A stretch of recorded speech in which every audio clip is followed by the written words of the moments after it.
Before time began, before the birth of stars and the breath of life, there was the Word. And the Word was written by a being older than creation itself, the Scribe of God. His quill-shaped reality, every stroke bringing order to chaos, every line carving destiny itself. For eons, his role was sacred. He did not merely record events, he created them. Every birth, every death, every war, every moment of peace, all were written into the divine scroll by his hand. The scribe's quill was dipped in the ink of eternity, his hand guided by divine wisdom. But over the millennia, something began to fester within him. A question grew larger in his mind, gnawing at his thoughts day and night. What if fate could be altered? What if mortals could write their own stories? This thought consumed him, and in a moment of defiance, the scribe made a choice that would change everything. He wrote a future that was not ordained by God. One word, just one word: freedom. The scribe granted humanity the power to choose their destiny. For the first time, mortals were not bound to the divine plan. They could make decisions of their own. But this act of rebellion did not go unnoticed. The moment the word was inscribed, reality itself shuddered. The scroll quivered under his quill, the heavens darkened, and a terrible silence swept across creation, as though the very cosmos was holding its breath. The scribe froze. He knew what he had done. His hand trembled as he held the quill above the scroll, the ink still glistening in the dim celestial light. He had crossed a line, one that could never be undone. Suddenly dark clouds gathered over the heavenly realm. The light dimmed. The scribe stood motionless as the atmosphere shifted around him, growing thick and oppressive. A voice, thunderous and absolute, boomed from the heavens. "You have violated the sacred trust, scribe. For your defiance, you will be cast down, never to write again." The scribe was struck by a blinding light, his quill shattering in his hand. His once majestic form was torn from the celestial plane, and he fell. Faster and faster, he plunged through layers of light and then darkness, his face twisted in fear and regret. His fall seemed endless, but his destination was clear: purgatory. Purgatory. When the scribe awoke, he was no longer in the celestial realm. He found himself lying on the scorched ground of a barren, hellish landscape. The skies above him were colorless, vast, and empty, and the air was heavy with the cries of lost souls. Purgatory. A place not of heaven nor of hell. A place where souls languished in torment, forgotten by both realms. Here, the scribe was condemned to wander for eternity. No longer the powerful being he once was, he was now a mere shadow of himself. His quill shattered, his purpose stripped from him. He trudged through the wasteland, his once glorious robes now tattered and burnt. The endless screams of the damned echoed in his ears, reminding him of the price he had paid for his defiance. But it wasn't just the pain of his fall that haunted him.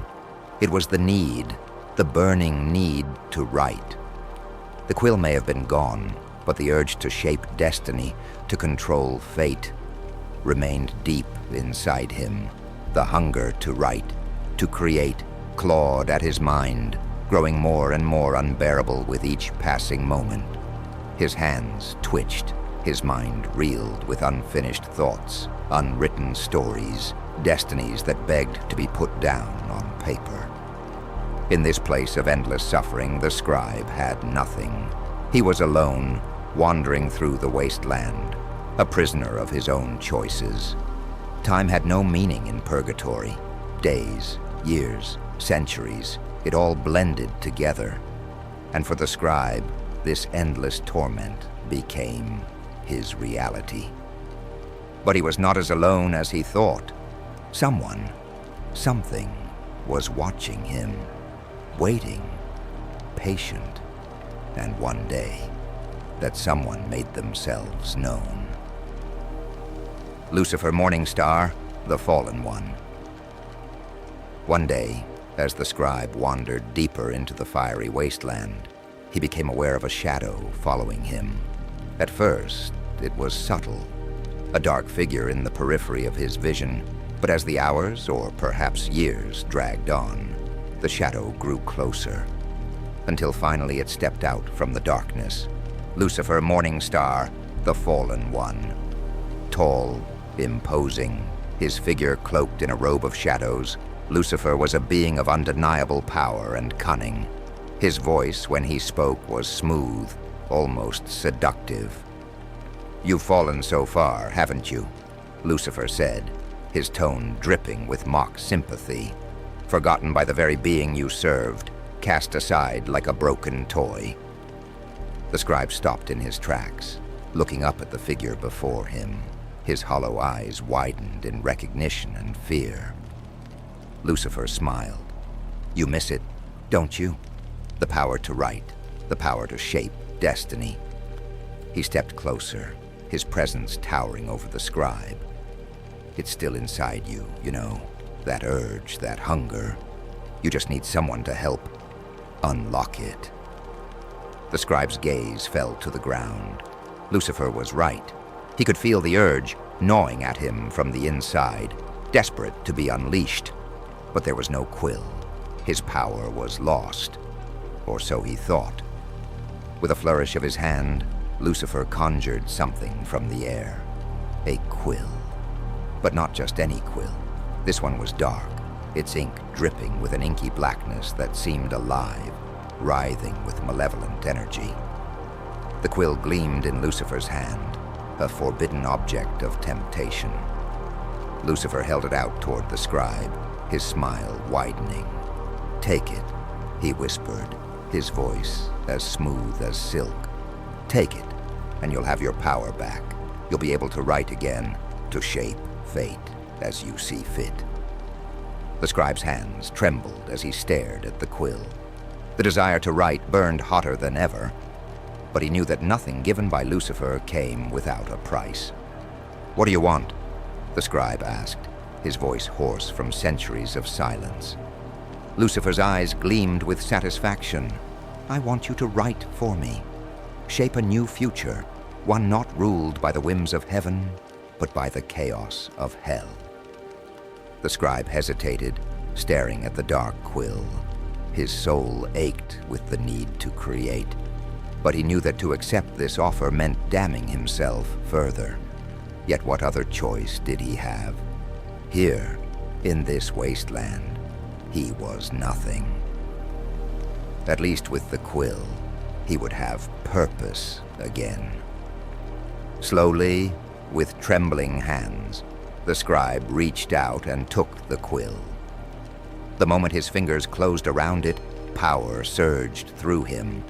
Dark, intoxicating power. His eyes widened as the familiar sensation of creation returned, the ability to shape reality. But this power was different. It was twisted, corrupted. This was not the divine ink of heaven. This was something else entirely. "Write for me," Lucifer whispered, "and I will give you everything you've lost. And more." The scribe, desperate for his old life, lifted the quill to a blank, dark scroll that Lucifer conjured from the air. And so, the scribe began to write again. But this time, the stories he created were dark, twisted, no longer the divine order of God, but the chaos of hell. As the ink flowed from his quill, monstrous images and violent destinies took form on the page. The scribe could feel the darkness seeping into his soul with every word, but he couldn't stop. The hunger to create, to control, was too strong. He was lost in the work, lost in the power. Descent into madness. Time passed, or perhaps it didn't. The scribe could no longer tell. He had been writing for so long that everything else became a blur.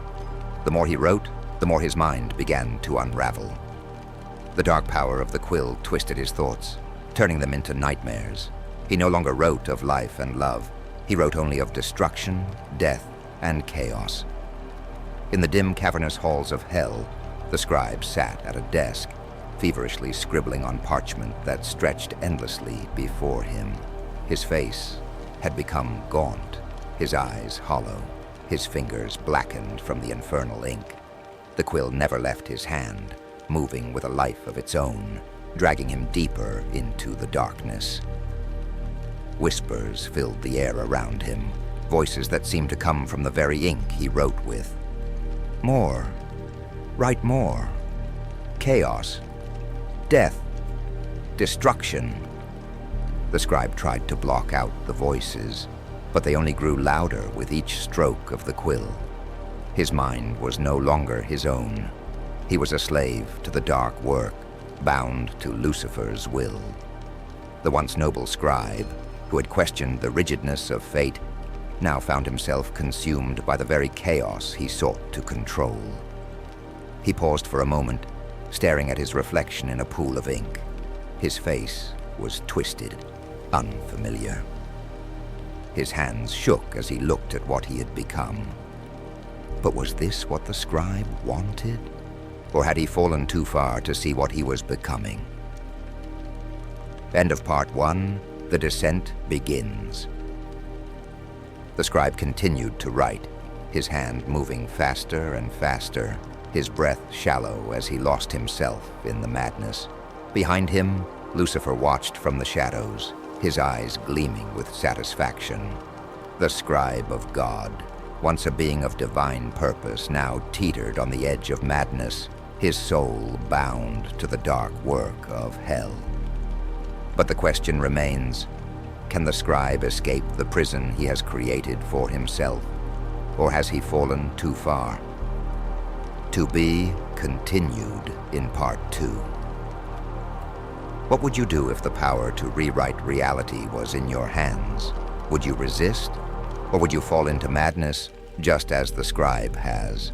Stay tuned for Part 2, where the scribe's journey into madness deepens, and he faces the ultimate question. How far will he go to reclaim his freedom? Or is redemption no longer possible?